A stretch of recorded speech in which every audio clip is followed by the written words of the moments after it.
afternoon. There it is. Hi, how's everybody doing? Yeah? Okay, y'all, I know it's only like 5 of y'all in here, but how y'all doing? Good. All right, yeah, we can make a little noise. This is the poetry crowd, so I know we can get loud. My name is Yolanda Wisher, and I'm from Philadelphia. I'm not from Miami, so I'm enjoying this weather right now. Hey, because it's not like this in Philadelphia right now. And I work for an organization called Philadelphia Contemporary. It's an arts organization, and I am the curator of spoken word there, which is why we're here, because why is a curator of spoken word, what is a curator of spoken word doing in a museum or an arts organization in Philadelphia? We're a really unique arts organization. We are cross-disciplinary.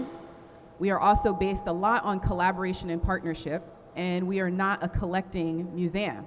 In fact, we're building a new contemporary art museum in West Philadelphia in the next 2-3 years, hopefully, with all the fundraising.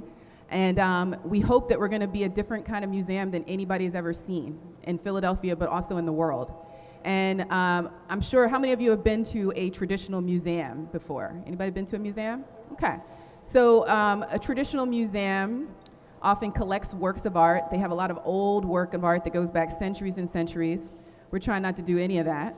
We're also trying to have a variety of art forms present in our museum. So visual arts, dance, and also poetry. And this series that we're doing is really important to us because it's a way for us to help build the best museum we can possibly build.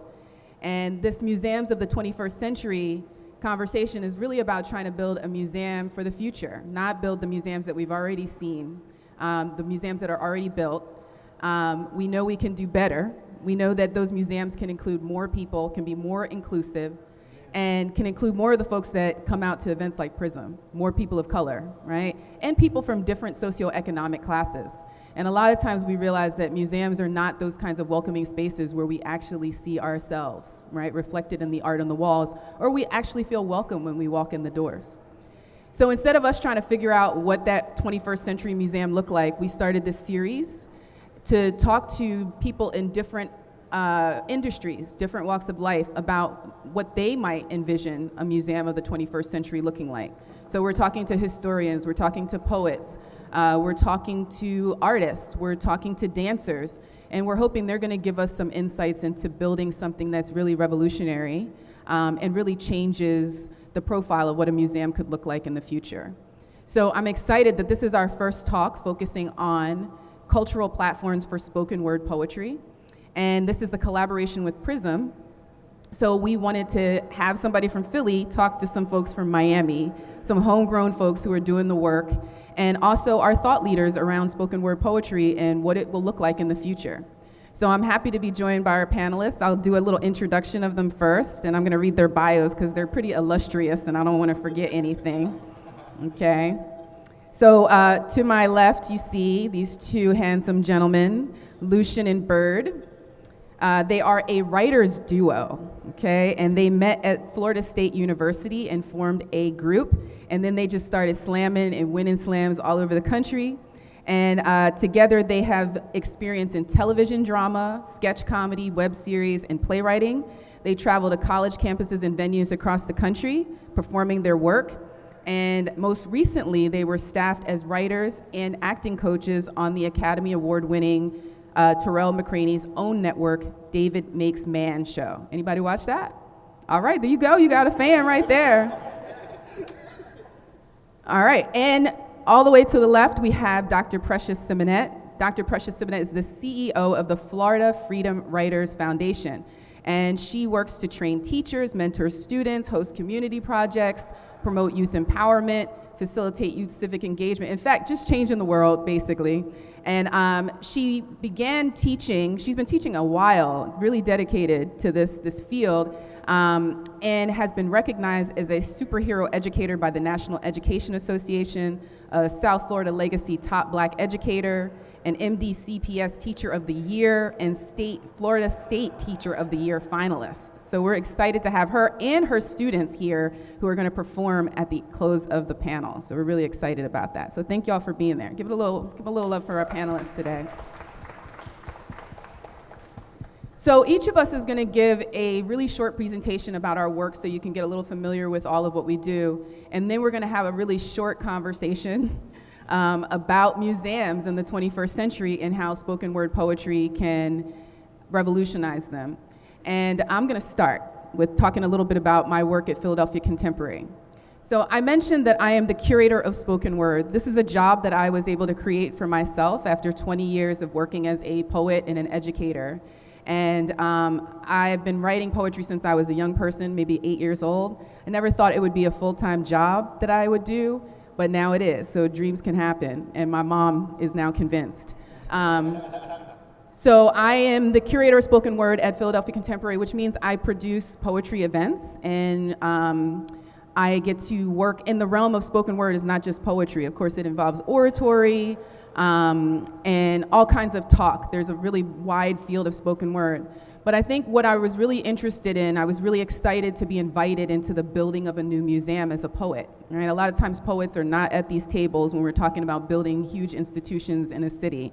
And so I was invited to think about how poetry could be really activated on a citywide level and even nationally through this organization. And thinking about poetry in Philadelphia, the scene, I don't know if it's like this in Miami, but I get a sense that it may be a similar scene. There are a lot of people who identify as poets or who write poetry or have written poetry at some time.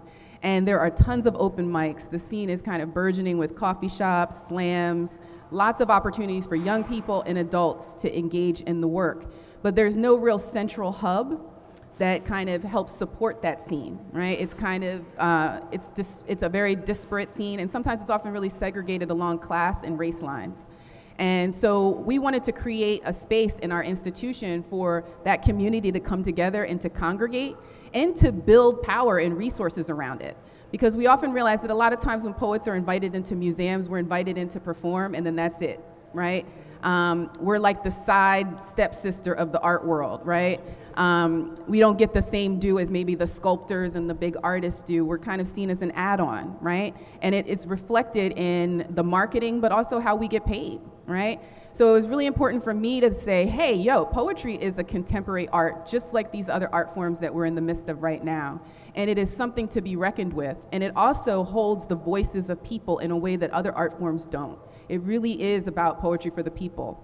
And how do we bring that kind of dynamic of that populist idea and that democratic voice that poetry gives people in the coffee shop and the slam world, where anybody can get up and tell their story? How can we bring that energy into the museum? Because that's exactly what the museum is missing, is the personal stories of the people who live in these cities around them. So it's an amazing kind of position that gives me a big cultural platform to think about poetry in a really broad way. Coming out of a position of being an educator and a performing poet, I get to have this really big lens on what poetry can actually do. And I really do believe poetry is a vehicle for social change. I really believe it can change people's lives, and that it can really affect social change and social justice. So this is an exciting and new position. I like to say I'm the first of my position. I don't know if there's another curator of spoken word in the world. Have y'all ever heard one? I'm asking all the people I know who are really in it, and they've never heard of it. So this is a new thing that we're doing. And hopefully, I hope I'm not going to be the only one. I hope more museums will say, you know what, we need poetry to have a really active space here, because it's going to bring a whole new crowd of people into the museum, and also give a sense that their stories are really relevant and valuable and important to this larger cultural idea of art in our society. So I want to talk a little bit about some of the projects that I've done at Philadelphia Contemporary.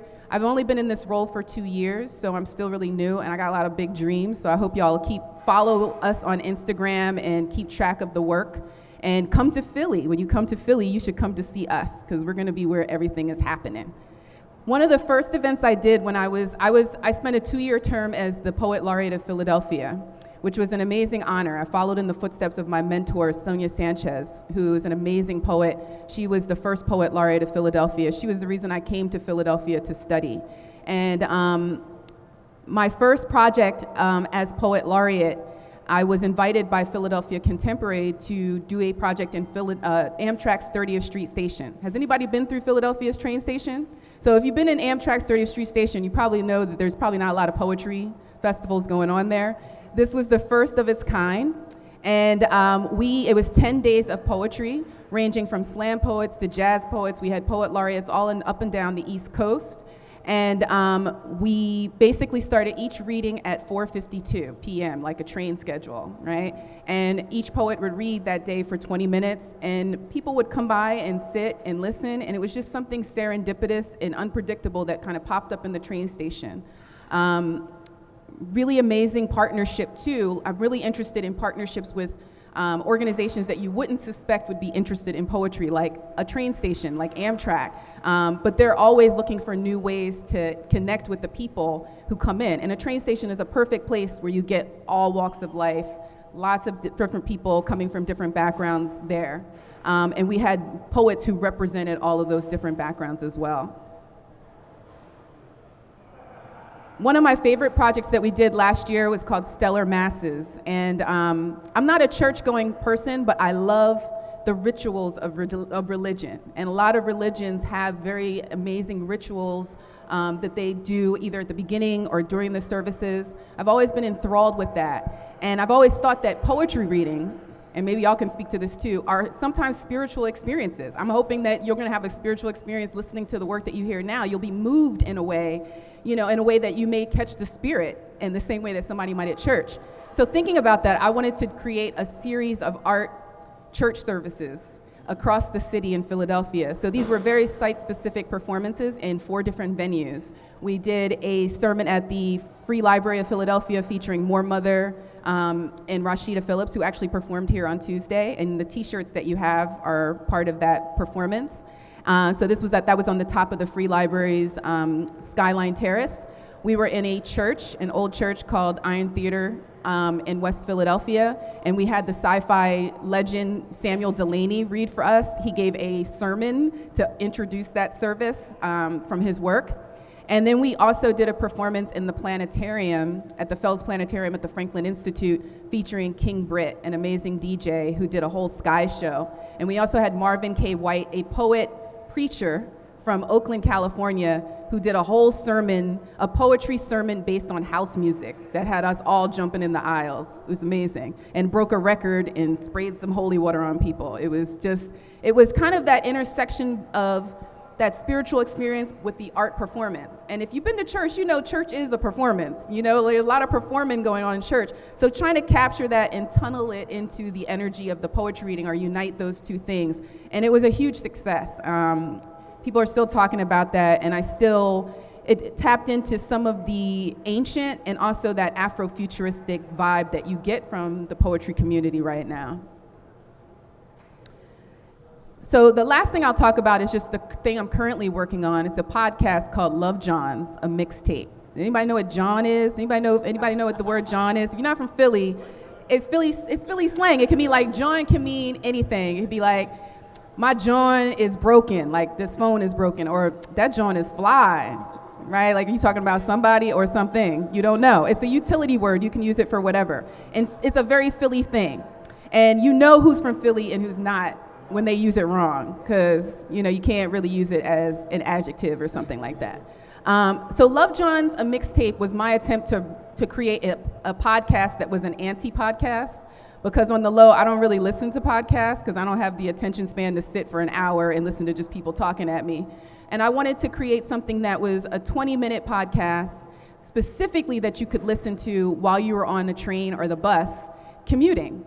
And so I'm on the bus and the train a lot in Philly, and I have to make at least like a transition, right? I'm on the bus for maybe 20 minutes and I have to transition to the train. And I thought it'd be nice to just listen to something in that 20 minutes that was a combination of poetry and music on your way to work or your way after work, your way home, that would give you that kind of uplift and enlightenment, something to think about, but also chill you out, I know a lot of people are listening to this podcast now while they're cooking dinner or they're just chilling with their friends, It's kind of a low-key way to ingest poetry and music.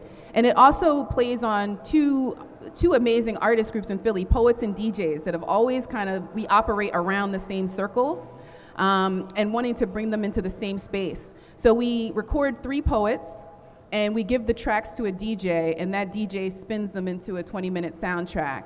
And we have 3 episodes up right now that you can listen to. They're on Apple Podcasts, Google, Spotify, even on YouTube you can listen to them. And I want to show y'all a little bit of the trailer. We do a film trailer for each season, and this is a little excerpt I'll end with to give you a little taste of the Love Johns vibe.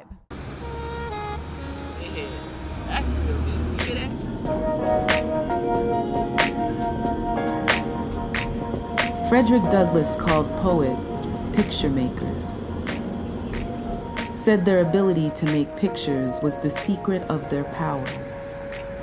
And Audre Lorde wrote that poetry was a way of distilling experience, that it forms the quality of light within which we predicate our hopes and dreams towards survival and change, first made into language, then into idea, then into more tangible action. To witness the poet's sunlight of truth is an act of courage and love on the part of the reader and you, the listener.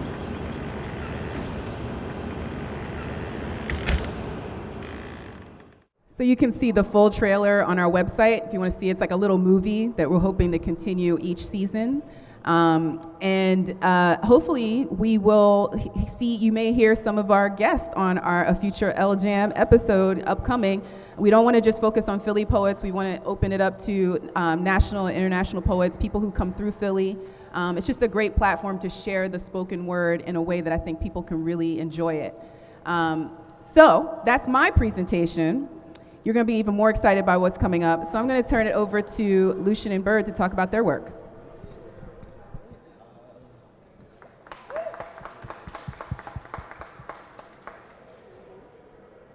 Check, check, check, check, check.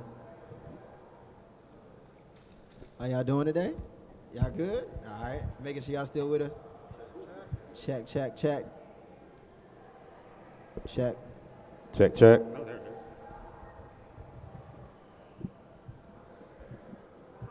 All right. Here we go, here we go, here we go.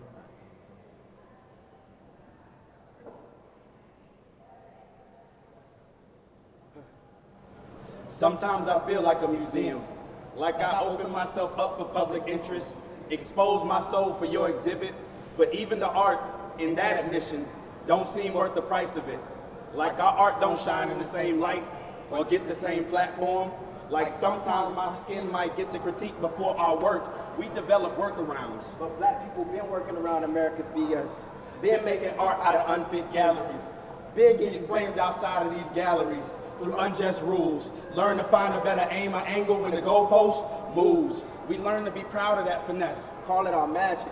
Our alchemy, God's plan, our gift to make new from nothing. In a country that feeds off our new, but never wants to hear about our nothing. Much less us ask for more. More like the more nothing it comes from, the better. Seems like some people just like to watch the trauma jumping off the picture. Or out the speaker. I guess culture vultures love soul food. Like toe tags will make black art a more valuable collector's item. Like dirt be the best thing to make art with. Forgetting who's throwing it in the first place. Just knowing that so many people don't make it out of it, you can feel blessed if you do. Or like you don't belong. Like you stuck to the script and now you stick out. Imposter syndrome is having feelings of inadequacy that persist despite evident success. Of you not belonging in a country that you helped build. We learn to master Mona Lisa's smile while trying to edit our expressions in the midst of microaggressions. All side eyes and smirks. Yeah, it's awkward, but it works. Ass cap. Sometimes not playing that game means not playing at all. Sometimes I wonder if these places have ever been for us. Or just another place that can hang us on display.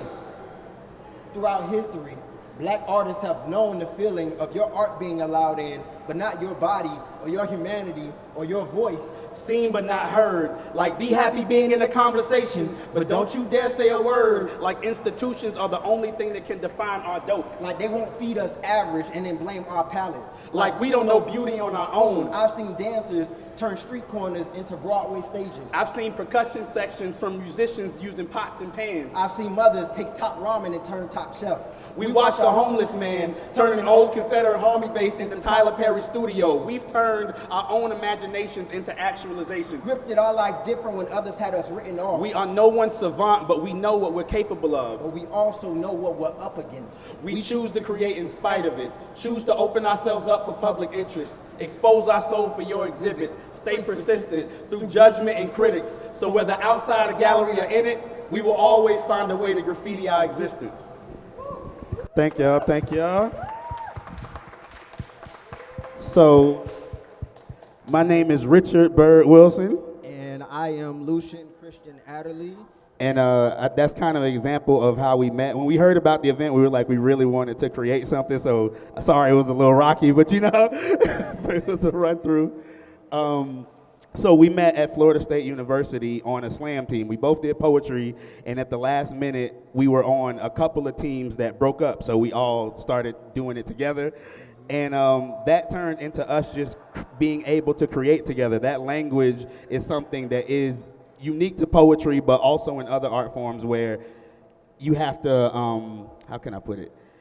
You have to know each other well enough to be okay giving up your work. Like, hey, I'm gonna write 2 minutes and you write 2 minutes, and we're gonna find the best 2.5 minutes out of that. And we kind of used that to start writing screenplays, and we started writing other forms of art. Yeah, so like Bert said, we met in college on the slam team, and then from there, once we graduated, I went off to actually study screenwriting at Full Sail University. So we thought about what are the different avenues that poetry works into, what is our love for words, and our love for telling stories, and how do these things reach a broader scale. And so we looked at television, we look at things like plays, we look at people like August Wilson, and when you go ahead and you start dissecting these people and what they've been able to do in terms of these artists and these creators and what they've done with poetry and how that language exists in many different ways and different forms, then we were able to develop something bigger. We got together after that and we said, okay, cool. So in this screenwriting realm, we have people that are using poetry. Why can't we do the same thing? Why can't we create something that's larger than just these 3-minute performances that you get a chance to see in these venues? Why can't we take something to the larger masses? And so oftentimes we talk about the fact that in writing a script, it is an elongated version of a poem. We took those 3 minutes and we stretched it out. Mm-hmm. So that's why we continue to do those things. And with us, we were blessed to be able to work with someone like Terrell Alvin McCraney, who has used poetry very much in a lot of his works, you know. And so that understanding of that, thank you very much, that understanding of that and being able to transition that and use it has been one of our main like influences. Poetry is in everything that we do. Mm-hmm. And for me, like, coming from the spoken word world, Lucian literally taught me how to write screenplays. It wasn't like I went to school for it. He basically went, hey, this is just a long poem. These are the same emotional beats you're going through. You're trying to get to a grand point in the best way possible, and we use that to start creating together. Yeah, and so now, most recently, like we said, we've been able to work as staff writers on David Makes Man. We recently just finished up season 1. For some of you got a chance to see it on the OWN network.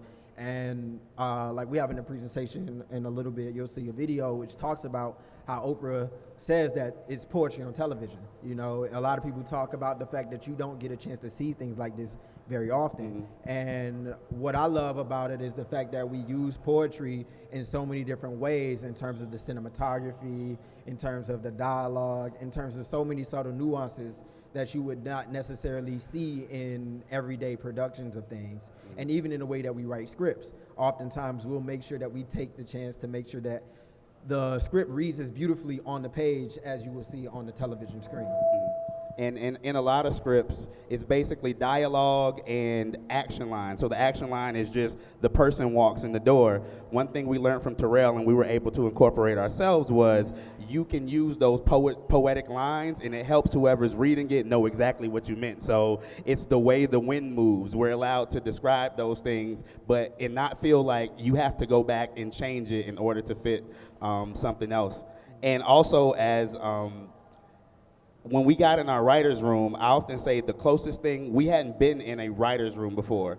The closest thing I had to compare it to was a poetry workshop. It's you hearing something, you discussing those beats and discussing how to make it better. So like I said, it all kind of works together. Yeah, definitely. And one of the things that we talk about is the fact that poetry got us this far. So oftentimes we hear from people who were around us earlier on, and they're like, yo, y'all stuck with it. Because, I mean, as most of us know in the poetry world, it's like, people are like, yo, but how you gonna pay the bills? Yeah. How you gonna pay the bills? And then you realize that if you stick with it, if you grind and you realize, okay, cool, there's poetry in so many different things. I talk to people all the time when I'm like, look at when you see advertisements for any type of sports or anything else like that. Those commercials are literally voiceovers of poetry. And then you just see the visual images added onto it. So it's one of those things that we're most proud of when we talk about the fact that poetry got us this far. So, yeah. The pitch, honestly, every time I heard it, like I wanted to cry. I've been calling it the greatest pitch of all time. I describe David Make's Man like poetry on TV. How do you describe it? I describe it as lifting the larger questions, theories, and investigations about who we are and how we got here. How did I get here? What is your story? Will there be one?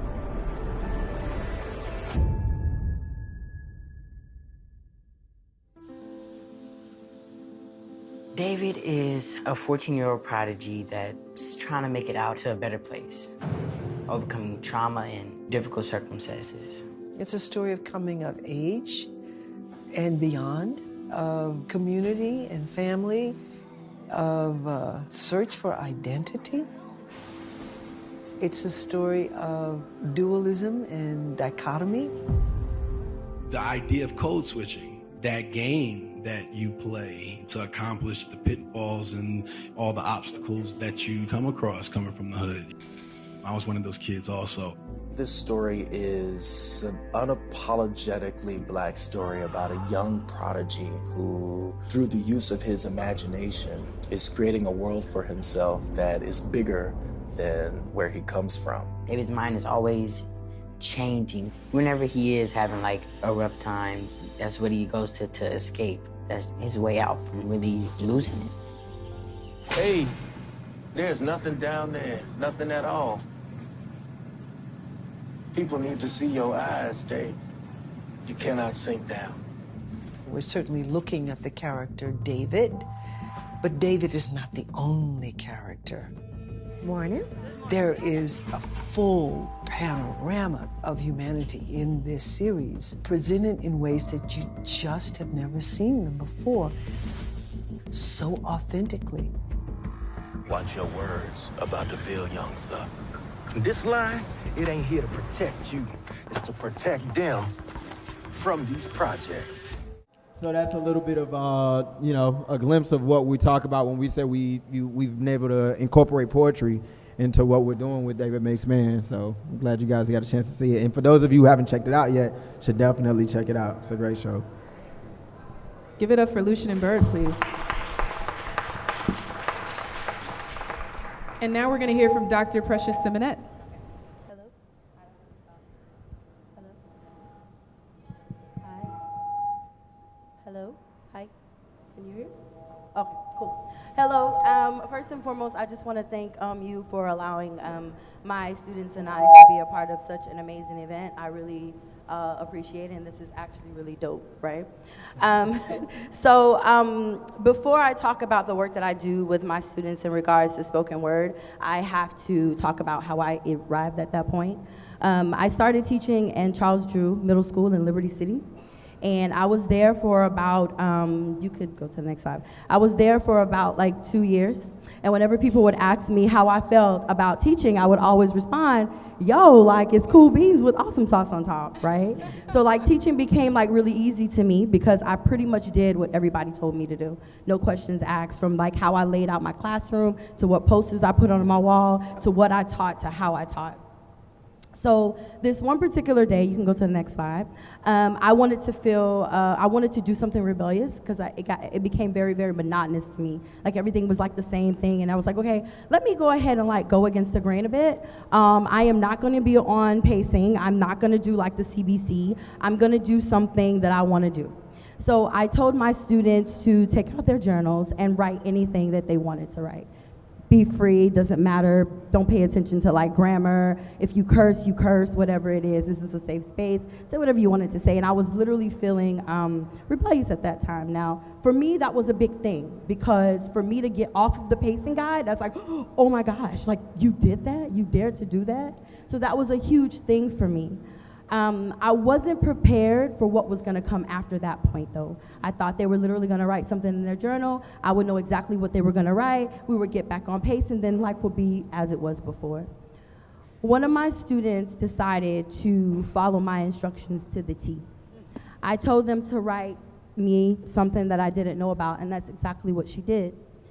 In her journal, after I was like collecting them and just kind of sort of perusing them when they were like going through like their independent reading time, one student wrote that every single day she goes home, she cuts herself, and she hopes that results in the death of her. I cannot begin to tell you how my life shattered before my eyes. Because here I am, a quote-unquote model teacher. I know everything, I'm perfect, scoring extremely high, but I literally don't know the students who are sitting in front of me every single day. I felt like a failure. I went through this whole thing of resisting, like something is off, I don't know exactly what it is. I started to like change the way how my classroom looked. Everything couldn't be perfect anymore because the truth had come out.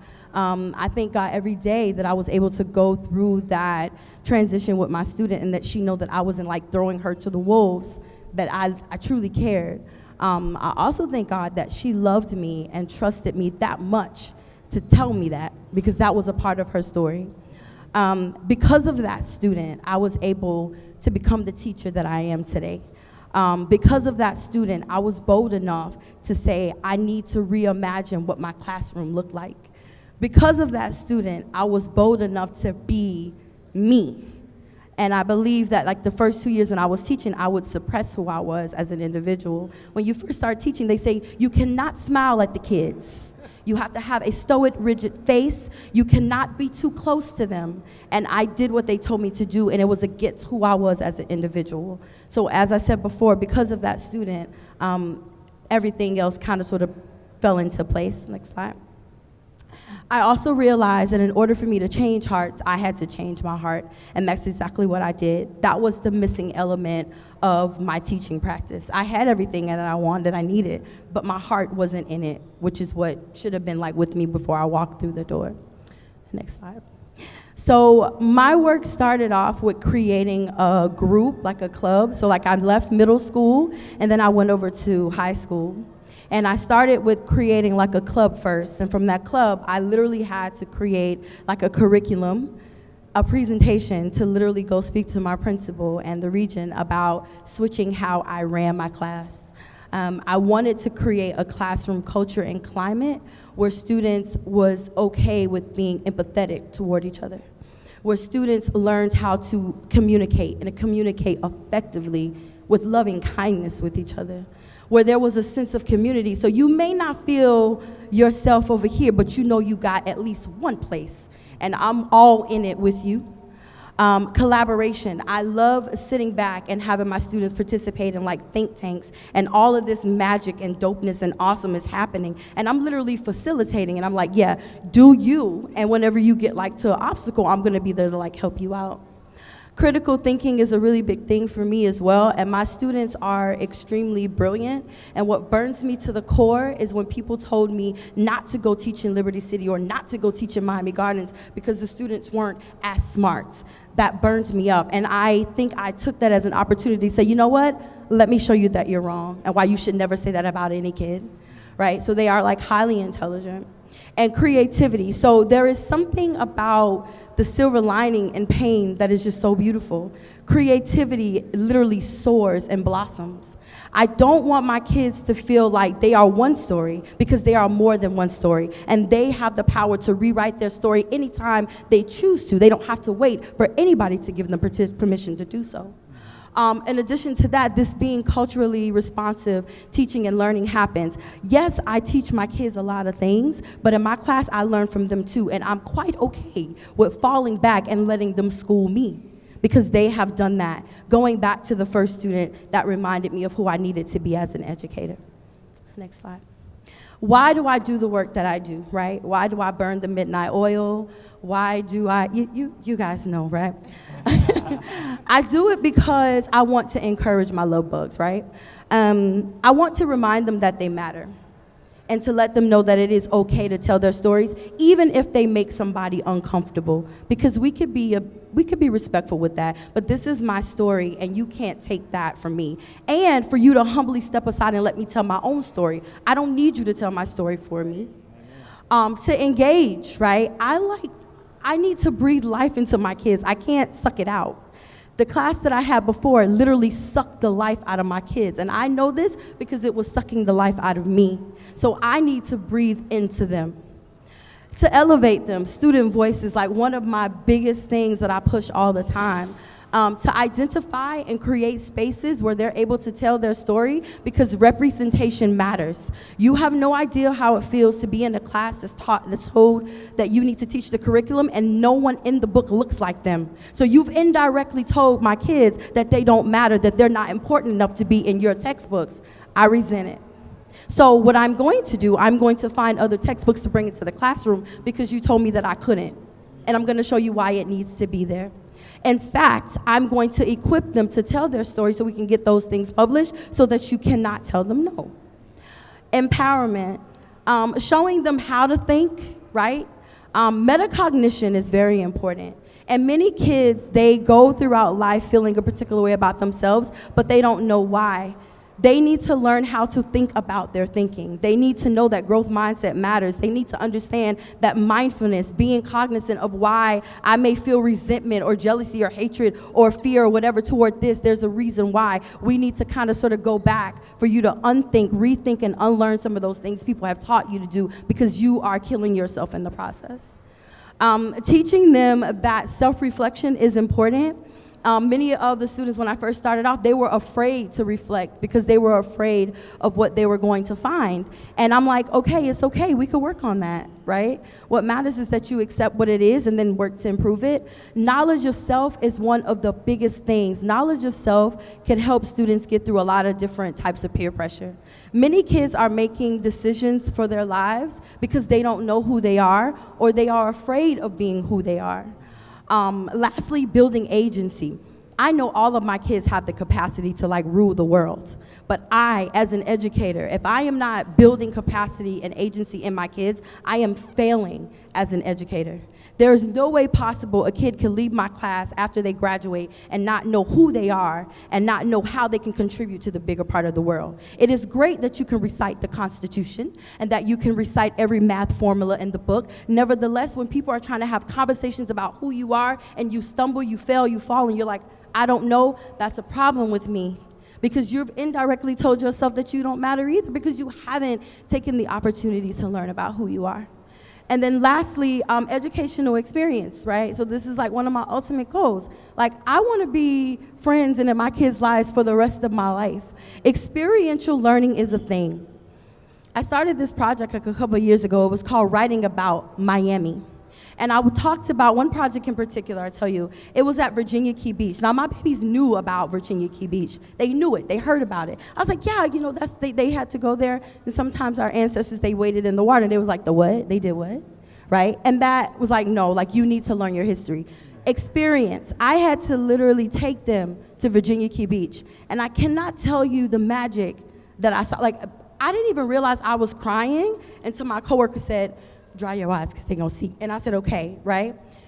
To have the ancestors and the younger kids literally reenacting what wading in the water looked like captured my heart. And I'm like, wow. And you could see the kids looking like, this is what we read about. This is what we heard about. And it happened here in Miami. And this is your history. Embrace it, own it, love it, rewrite it. Do you, be you. And that was just like a really great thing for me to experience. So the work that I do with my students is just beautiful, right? So these memories is like what helps me to just like keep going. When I am like tired, like I'm like, oh my gosh, like I can't make it, there's a memory that pops up, not only in my head, but in my heart.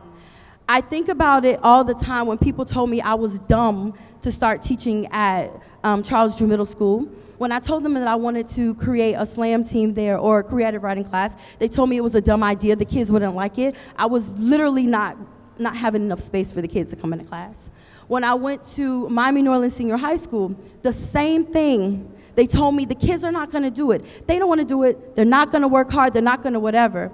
Those same kids were the ones that won state titles. These are the same kids where the school board and the district and the state calls them to hear what they have to say. These are the same kids that are featured on NBC and Local 10 News and the school board meetings and all that. The same kids that you sold me that couldn't, they're actually doing it. And they haven't even scratched the surface yet. So this is why every single day I go to work with a smile. Not only am I accomplishing my goals as an educator and as an individual, but I am helping my students to live out their dreams as well. And that's my work. I can feel the passion. I can feel it. And it's contagious. So if you just joined us, we're talking about cultural platforms for spoken word poetry, and you've heard that how powerful poetry can be in these realms like television, screenwriting, education. We've been talking about the art world. This series is the Museums of the 21st Century. It's sponsored by the Knight Foundation, and it's allowing us to think about how can we use this energy that comes from these other industries to make museums more inclusive, more reflective of the people in the spaces that they reside in.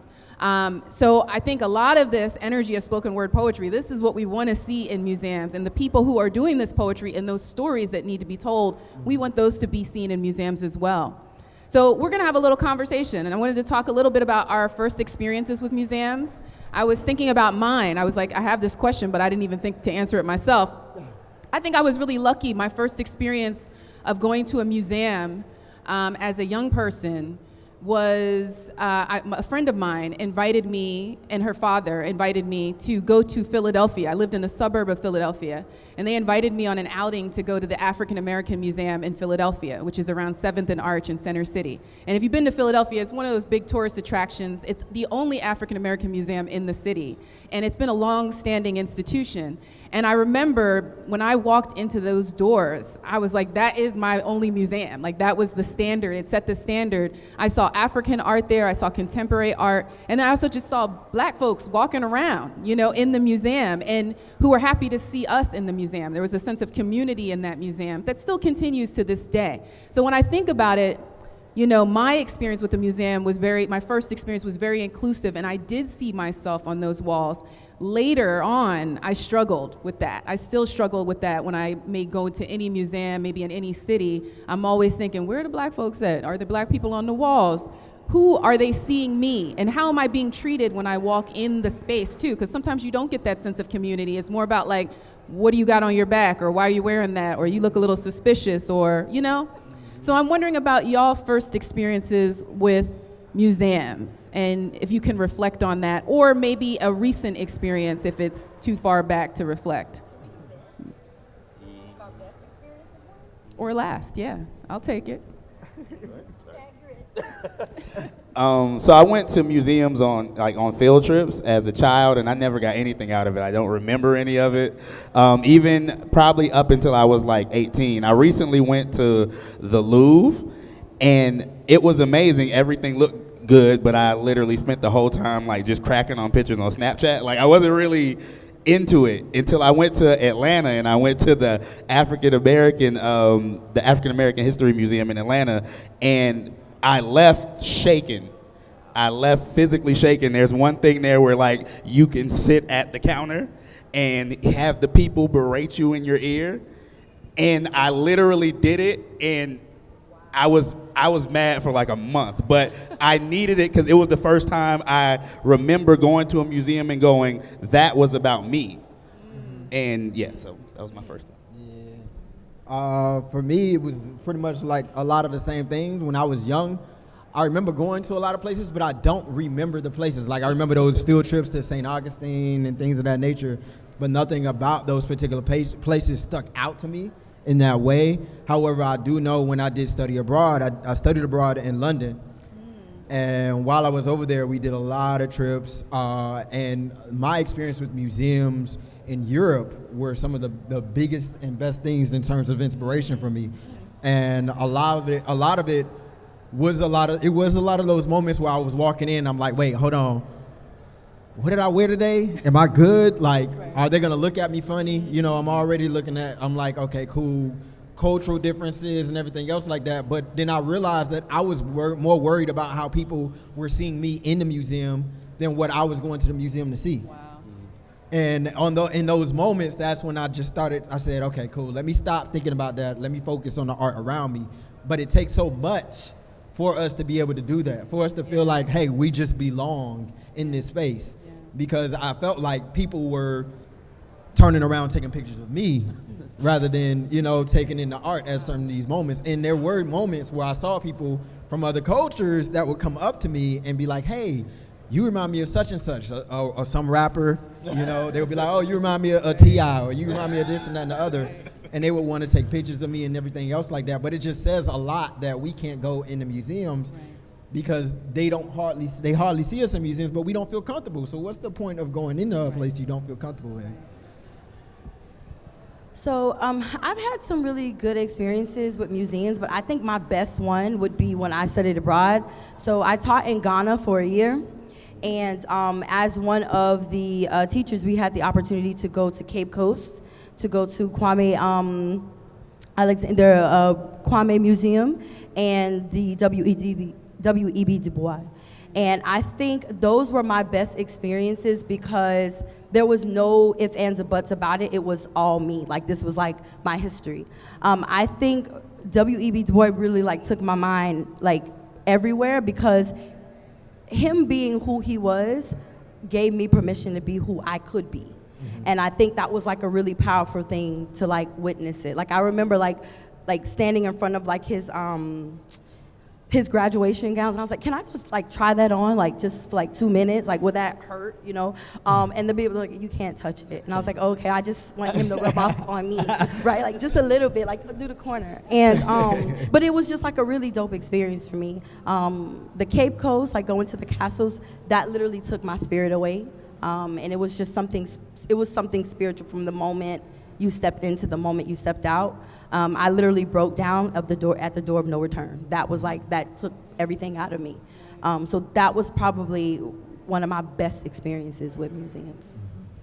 Well, I'm glad we haven't given up on museums, right? Because there's definitely work to be done there. And I'm wondering, what do you see as the work that could be done via poetry or spoken word in museums? Do we need the museum? And if so, for what? Because there's still coffee shops and slams and, you could do poetry anywhere. But why museums, I would ask? What's the possibility there? Yeah, I would say it's because through spoken word, through the history, griots, everything else like that, we've been telling our story. We've been telling the history of these things. A lot of times, even these painters and everything else like that, they're painting based on a story that they heard, or some type of history that is told in some type of form. And so even in history, you have kings and all these different monarchs who talk about, well, what is my song going to be? When they talk about me in the future, what is my song going to be? And we are the people who give those songs. We are the people who take modern day, whatever is going on, and we put it down on these sheets of paper. We bring it out. We tell you what happened in many different shapes and forms. So I'm like, what better way to have history than to have someone actually telling history? Rather than you just getting a picture, why not have someone explain to you what it actually felt like to walk that space? Give you more of that sense memory in those things and create that environment and that atmosphere. And I was going to say, a lot of big museums have guided tours, and I'm thinking how dope it would be if instead of it's just somebody explaining it to you, you're hearing a spoken word piece that moves you while you're looking at these things. I think that could be amazing. thinking about how spoken word could like fit into a museum, I always think it's like dope to like have like live performances. Like you walk past a poet and they just start going at you, right? I think that would be like so amazing. Even if there was like a piece of art and then the poet is there next to the piece of art, the art may not necessarily come alive, but the poet can, and it elevates it to like a whole new thing. So I think having spoken word and poetry could help it to be more interactive, if you will. Yeah. What would a museum of the 21st century look like to you, especially one that made space for your students, the folks who watch David Makes Man, the folks like the characters on that show? Yeah. What would a museum of the 21st century look like that does reflect us? David Makes Man deals with a lot of sensory, so it's not just, it's how things sound to him. So I think a museum of the future, I often think about, there's this thing in Miami called Art Tech House. I've never been there, I just see it on Instagram a lot, but it's like all LED walls, and I always think about how we could tell stories if given the option of putting anything we want around us, any color we want around us, how we could even more enhance our story. So I think that's something to think about, like creating a space that can be curated by the poet, where he curates his work to the room. Yeah, I definitely see that. I also see it as performance spaces in general. We look at one of the most popular musicals right now, Hamilton, which is what? History. We're bringing history to life. So it's a way to walk into these spaces and not only just see things, see pictures that we probably already have seen, and especially nowadays with the way that technology is, somebody's taking a picture of that thing, so you've seen it in this spot and this and that and the other, but you haven't seen this performance. You haven't walked into the space and felt it differently. So I can see a lot of venues, a lot of museums having it where you have interactive moments, but as well as these things just come into life. You walk into this room, and instead of you just walking around it, this comes to life and tells you a story and puts you right there, as well as with things like augmented reality. So imagine you having on these headsets and you have spoken word poets walking you through this realm and telling you and explaining what was happening and going on, while you get a chance to add that in with your visual. Everything they said. And I think, and maybe this is like kind of sort of to your point, I often remember times when I would like go to like museums and then like I would get like inspired by something and I would want to like add, like I was here, right? So what if there was like a component where visitors or community could add their part, right? Even if it's for like a couple of minutes or seconds, but sometimes in our lives, we know like a minute could feel like a last time, and that could like help change the trajectory of our lives. So I'm thinking about like a student who's going through something and they may not feel like they matter. If they were to go to a museum and let's just say they were to do like a piece of art or something and that art was like displayed for like 5 minutes, that could be extremely powerful for that student or anyone in the world that's walking around as if they feel like they don't matter, they don't have an ultimate significance. This conversation, I think, illuminates for me just how much museums are sites of power, and often the sites of the powerful, the people who hold power in our society, who have power over other people, right? And if this is why I think radically changing how museums work, who gets to feel comfortable and seen in museums, is actually going to radically change our society, right? Because you think about how many times we walk into museums and we see things that have been stolen from other places in the world, right? These things were not given, or they were not on loan, they were taken. And in some ways, when we walk around these places, we don't even feel comfortable. I was at the Louvre in Abu Dhabi, and I remember walking through like the Egypt room, and people were looking at me like, what are you doing here? And I'm like, I'm exactly where I need to be, exactly where I came from. So when we kind of re-piece together the real history outside of kind of colonialism, white supremacy, we start to disrupt a lot of the assumptions, I think, about power in our society. So it's not just that you're walking around looking at pretty pictures. You're looking at power, you're looking at history, you're looking at colonialism, you're looking at domination. And when you start thinking about how to disrupt that and bring new voices into that, you're really changing something big, right? Yeah, and I always say, like, one of the reasons why I got into screenwriting is because I told myself, hey, who better else to tell my story or to create something for me than me? It's just like the same thing with these museums. Who better to tell our story than us? Right. So you're not a footnote or Exactly. just a little person in the shadows of a painting. Exactly. Right? Which is often how we appear in the art, which makes Prism also places like this really important, right? Where we gather and we talk about art as something we also possess and own. So I don't think there's any way to like really think about the 21st century or the future, or a better way to think about the future than to listen to young folks and to put young folks in the center and to hear their stories. So I'm gonna turn it over to Dr. Precious Simonette. Y'all are in for a treat. She's gonna introduce her student performers who are gonna close out our panel. And I'll say a couple things before we end, so we'll end just with the words of the students. I'll say some thank yous. I wanna thank Mikhail Solomon for creating this awesome platform for conversation and art and sharing and community. I want to thank our guest speakers who are just like amazing thought leaders, movers and shakers on the national scene, not just here in Miami. Really a pleasure to sit and learn about your work.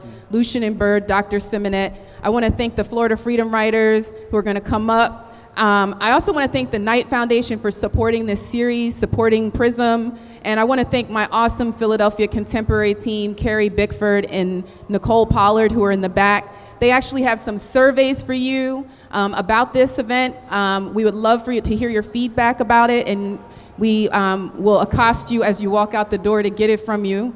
And we would love for you to enjoy the swag that's on your table or your chair. We left you a t-shirt and some Love John's podcast swag. We hope you'll listen to it. And without further ado, Dr. Precious Simonette. Okay, so I have the Florida Freedom Riders and the Viking Freedom Riders. Yeah, the Florida Freedom Riders are college level students, and the Viking Freedom Riders are high school students at Miami Norland Senior High School. When I say your name, guys, can you just give a wave? Najee Sweetness Maxwell, Kayla Brooklyn Williams, Anthony Tank Miley, Jeremiah Red Snapper Johnson, Darrell Derrell Young.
Now the shootings are scheduled routinely, but if only you knew how many spirits our souls was far with.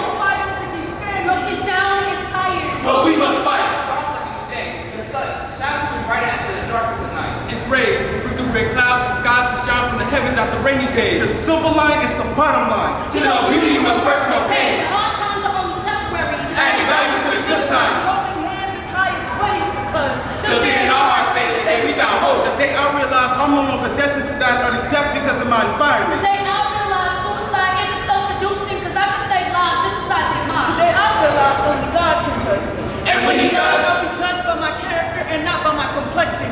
God made this world like angels, warriors with hair like wool, battling battles of bronze skin. He gave us spiritual wings. It's got us with halos. But what would you do if the devil dethroned you?